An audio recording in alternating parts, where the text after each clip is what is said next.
Bismillahirrahmanirrahim. Alhamdulillahirabbil alamin. Wassalatu wassalamu ala asyrafil anbiya'i wal mursalin sayyidina Muhammadin wa alihi wa sahbihi ajma'in.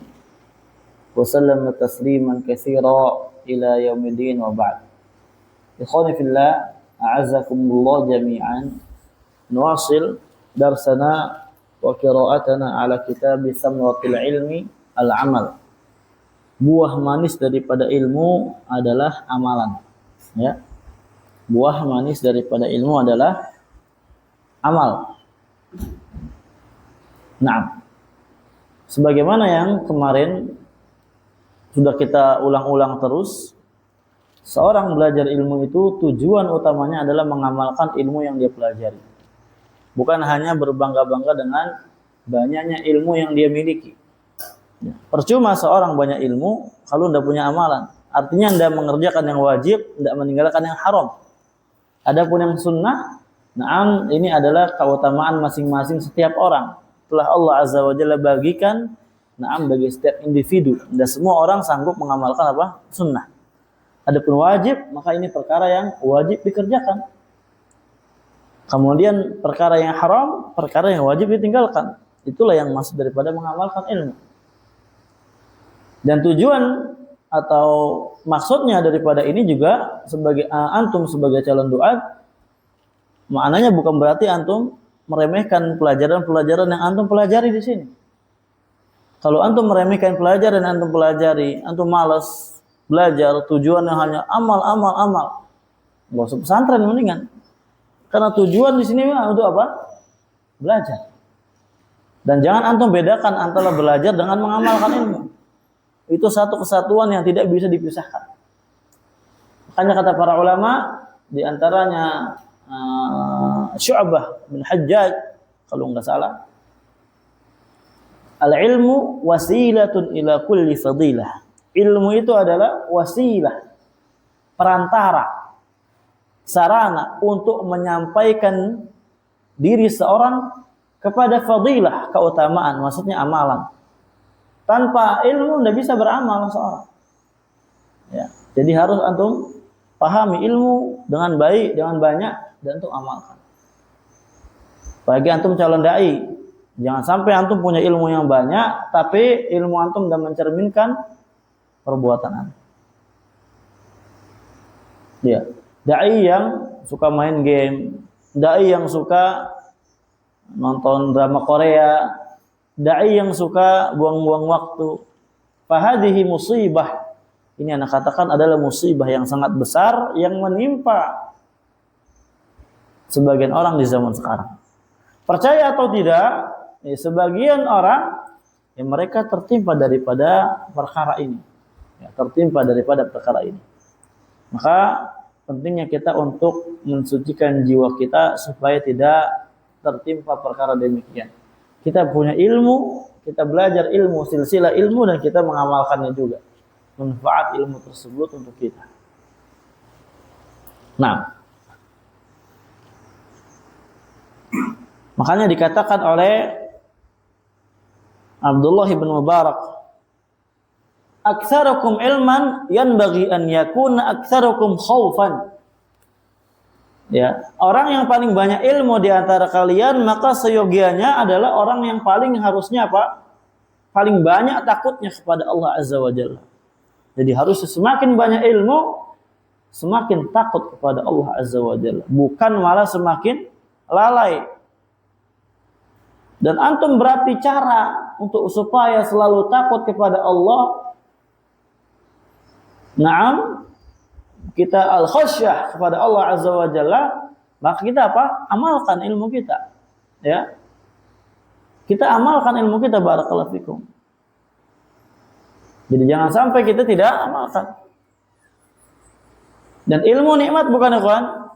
Nikmat. Ilmu adalah nikmat.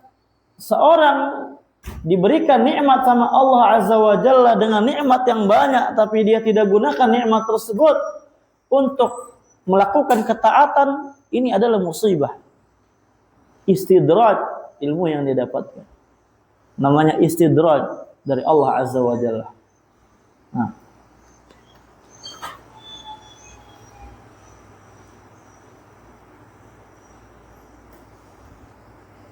Ja'a an ghairi wahidin minas salaf.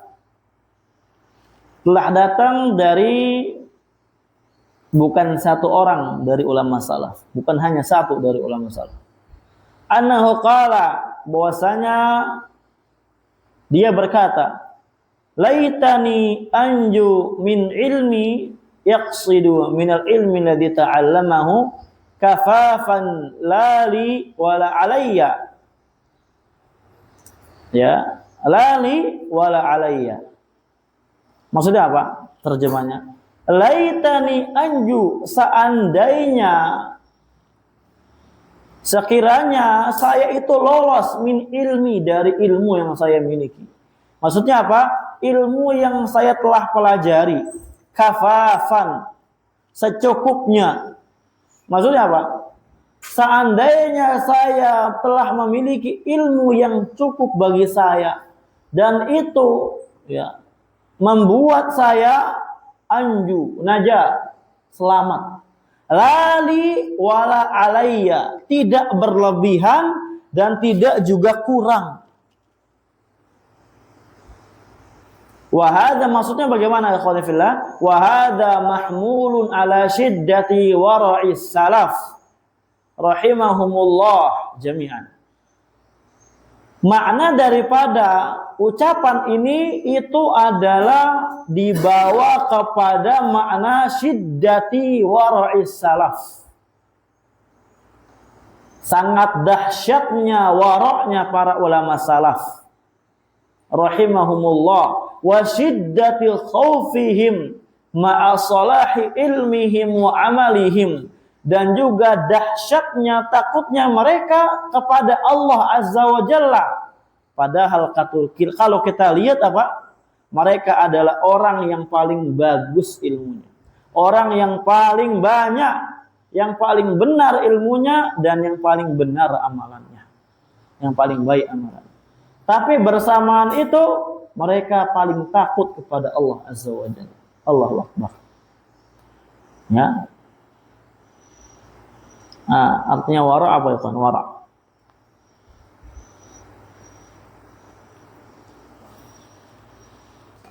Wara itu adalah ijtinabu syubuhati khaufan minal wuqu'i fil muharramat.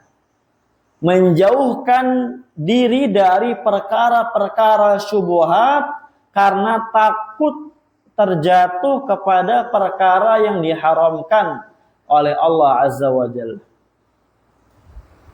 Didefinisikan oleh Al-Imam Al-Qarafi rahimahullah, taraku ma la ba'sa bihi hadaran kama bihil ba's, atau mimma bihil ba's. Meninggalkan perkara yang sebenarnya itu tidak apa-apa dia lakukan, karena dia waspada terhadap perkara yang dosa. Nah, itu namanya wara. Dan para ulama salaf ikhwan fillah itu adalah orang yang paling besar, yang paling dahsyat wara'nya. Padahal kalau kita lihat ilmunya mereka bagaimana, ikhwan? Saleh atau tidak? Saleh. Amalannya apa lagi? Tetapi itulah ikhwan fillah menunjukkan manfaatnya ilmu yang ada pada diri dia. Ya, hal ini menunjukkan ilmunya berarti bermanfaat, bukan cuma sebagai maklumat yang ada di akal kita, terbatas hanya sekedar pada apa? Akal pikiran, maklumat dalam otak kita, tapi tidak menyerap ke dalam hati kita dan tidak memberikan apa? Dampak baik, pengaruh baik untuk hidup kita. Makanya kalau kita lihat di dalam Al-Quran banyak sekali ancaman, dalam hadis banyak sekali ancaman seputar ini, Pak. Ya. Kama qala Al-Hasan Al-Basri, sebagaimana yang dikatakan oleh Al-Imam Al-Hasan Al-Basri rahimahullah. Apa kata beliau? Innal mu'min jama'a baina ihsanin wa makhafatin. Sesungguhnya Mukmin sejati itu adalah orang yang menggabungkan di dalam dirinya antara nilai ihsan dan nilai khauf kepada Allah Azza wa Jalla. Dia ihsan, dia melakukan melakukan kebaikan, dia beramal soleh, dia taat kepada Allah, dia mengamalkan ilmunya. Bersamaan itu dia takut kepada Allah Azza wa Jalla. Kalau orang nggak beramal, takut kepada Allah, wajar nggak ya Pak? Wajar. Takut terhadap azabnya, takut ini. Tapi ini dia beramal, tapi takut kepada Allah. Ini adalah makom yang sangat besar. Ini adalah derajat kedudukan yang sulit untuk digapai. Kalau seorang hatinya tidak benar, kalau seorang jiwanya tidak selalu diperhatikan. Wal munafiq, adapun orang munafik, kata Al-Hasan Al-Basri, jama'a baina isa'atin wa amal. Dia hanya menggabungkan di dalam dirinya antara perbuatan-perbuatan jelek dan angan-angan dia untuk beramal. Ya, dia lakukan maksiat, lalai. Na'udzubillah. Ya, lalai itu ikhwani fillah bisa meninggalkan yang wajib atau mengerjakan perbuatan haram. Disertakan juga amal. Dia banyak angan-angan. Saya mau tobat, saya mau ini, saya mau itu. Itu namanya munafik. Sebagaimana dikatakan oleh Al-Hasan Al-Basri. Fahuwa mahmulun ala hadza. Nah, jadi yang di atas tadi itu maknanya dibawa kepada makna yang dikatakan oleh Al-Imam Al-Hasan Al-Basri rahimahullah. Kaqauli Abdullah bin Abi Mulaikah rahimahullah. Sebagaimana ucapannya Abdullah ibn Abi Mulaikah. Apa kata beliau? Adraktu aktsara min 30 sahabiyan kulluhum yakhafun nifaq ala nafsi. Allahu Akbar. Siapa ini ikhwan? Abdullah ibn Mulaikah. Tabaqah mana ini? Tabaqah siapa ini?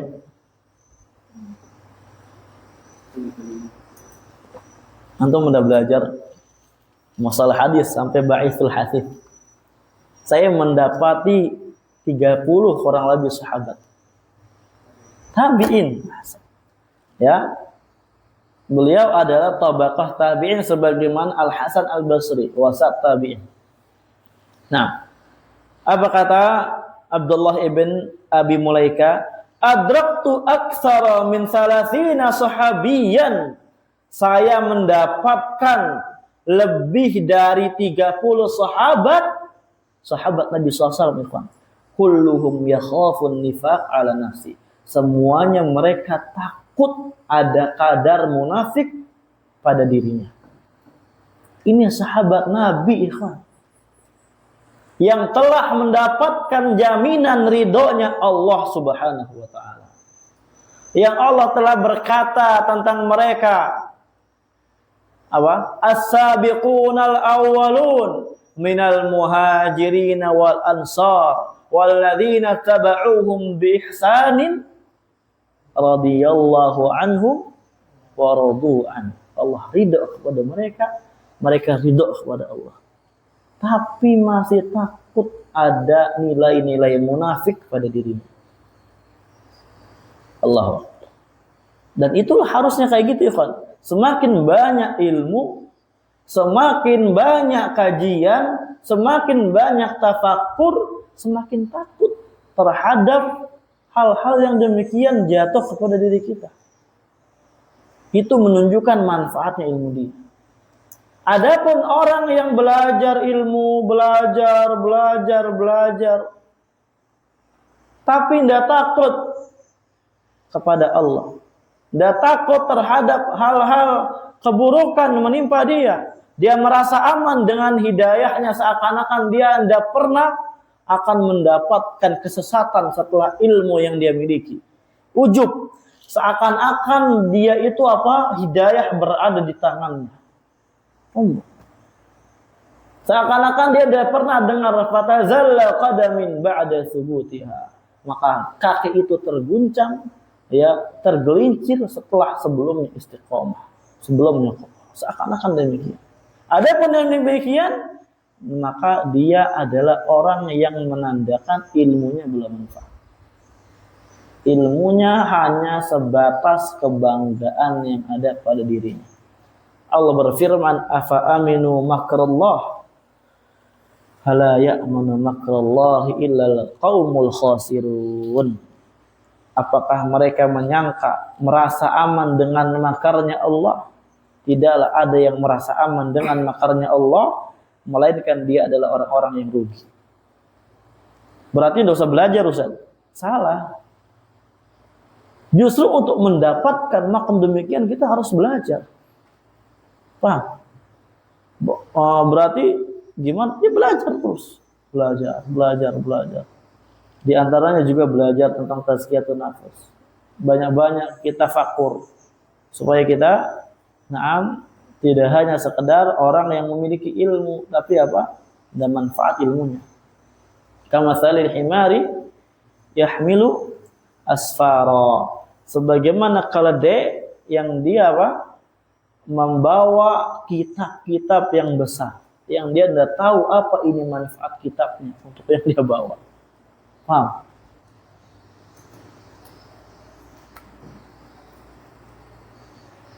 Allahul musta'an.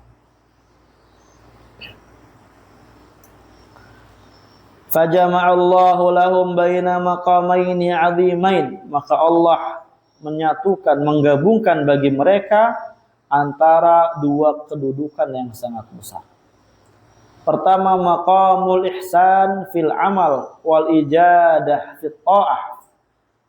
Wa fil waqti nafsi al khawfu minallahi subhanahu wa ta'ala alla tutaqabbala minhum a'maluhum.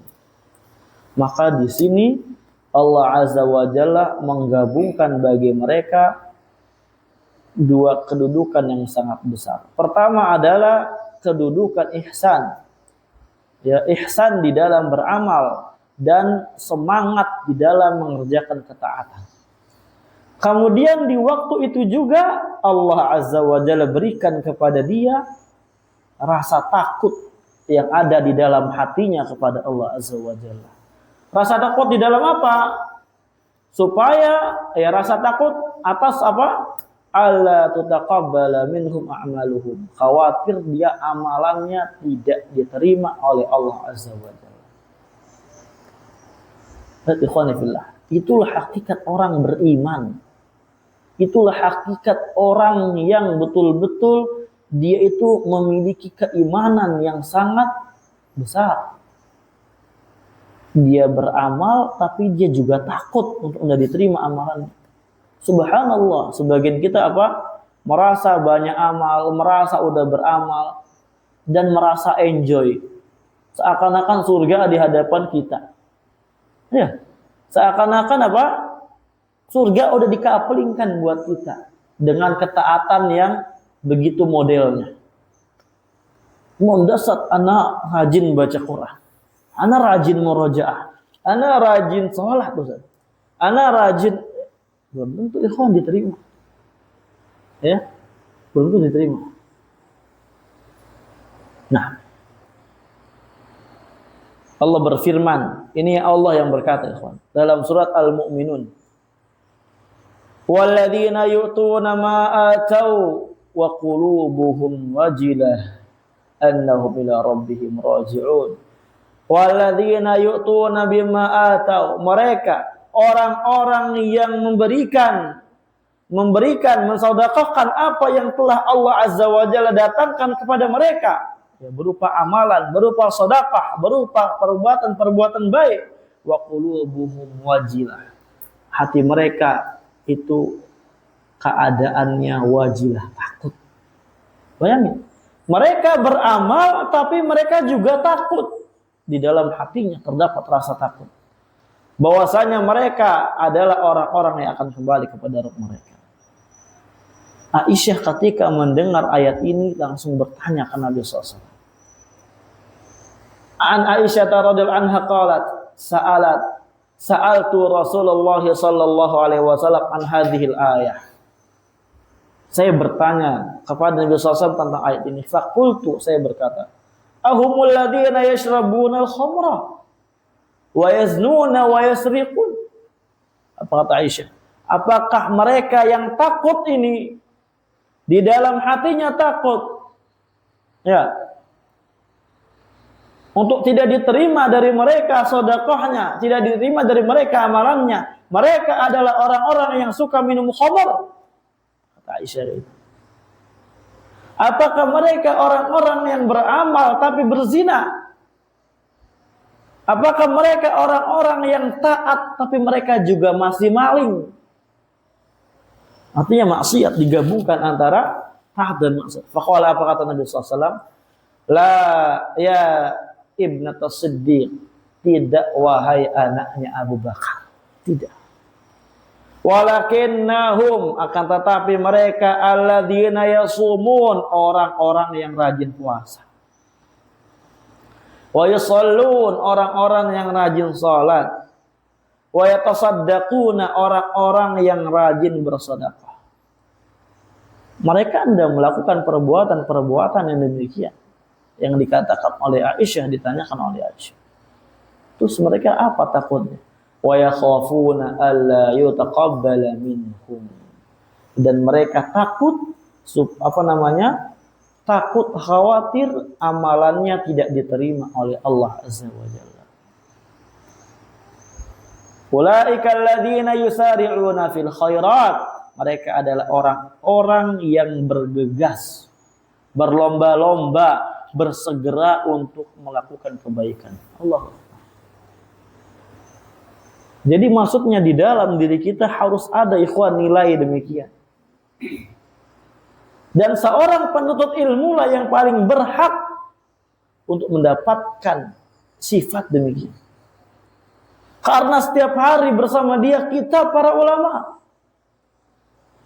Setiap hari bersama dia Al-Quranul Karim, Kitabullah. Setiap hari hampir tidak kosong dari telinganya mendengar hadis dari Nabi SAW. Setiap hari mereka duduk di majelis ilmu. Maka penuntut ilmu adalah orang yang harus paling memiliki sifat demikian. Harus paling takut kepada Allah Azza wa Jalla. Supaya jangan-jangan amalannya tidak diterima. Jangan-jangan ini saya nggak diterima. Ini semua supaya apa ya kawan? Supaya terhilang, ternafikan, ya, tiada sedikit pun yang namanya kesombongan, ujub di dalam hati kita. Itu di antara hikmahnya, Pak. Ya, tidak dikasih tahu amalan kita diterima atau enggak. Ya, enggak tahu kita yang diterima siapa dari amalan ini. Allahul musta'an. Waqala Allah Jalla wa Ala, Allah Azza wa Jalla berfirman, wa idh yarfa'u Ibrahimul qawa'ida minal baiti wa Ismailu rabbana taqabbal minna. Qara'a Uhayb ibnul Warad rahimahullah hadhil ayah wa baka. Allahu Akbar. Wa idh yarfa'u Ibrahimul qawa'ida minal baiti wa Ismail. Dan ingatlah ketika Ibrahim dan Ismail mengangkat kaedah-kaedah atau pondasi-pondasi untuk Baitul Haram. Kemudian setelah demikian mereka berkata, Rabbana taqabbal minna. Wahai Rabb kami, terimalah dari kami.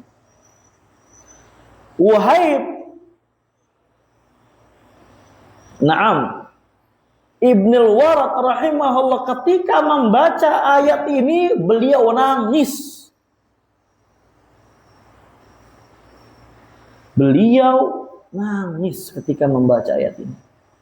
Seraya berkata, Ya Khalilur Rahman, wahai kekasihnya Ar-Rahman. Maksudnya Ibrahim. Wahai Ibrahim, tarfa'u qawa'ima baitil Rahman. Sesungguhnya engkau mengangkat pondasi-pondasi rumah Allah Azza wa Jalla. Yang di dalamnya, yang di tempat itu semua orang beribadah berkumpul di situ. Ini rumahnya Allah yang engkau angkat. Ini rumahnya Allah yang kau bangun. Wa anta musyfiqun alla yuqbala minka. Dan engkau masih khawatir Allah tidak menerima darimu amalan ini. Karena berdoa. Lihat ikhwan. Sekelas Khalilur Rahman, Nabi Ibrahim, anaknya Ismail, orang yang sangat mulia. Ketika beramal dan amalannya ini untuk Allah, ya maksudnya bukan untuk Allah dalam artian Allah butuh, enggak. Ini betul-betul apa? Barakallahu fikum, rumahnya Allah. Dan dia takut. Langsung berkata, Rabbana taqabbal minna. Ya wahai Rabb kami, terimalah amalan dari kami. Allahu Akbar. Mereka ini adalah orang-orang yang hatinya apa? Aktif.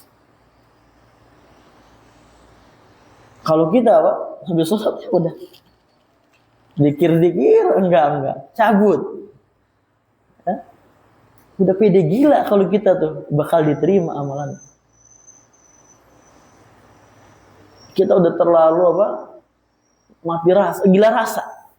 Udah terlalu GR. Allah menerima amalan-amalan kita. Ya ikhwani fillah, amalan tuh enggak ada yang jamin diterima atau enggaknya. Tapi kalau dosa, ya itu udah pasti diterima, udah pasti dicatat sama Allah Azza wa Jalla, sama malaikat. Nah disinilah ikhwani fillah pentingnya kita selalu evaluasi diri.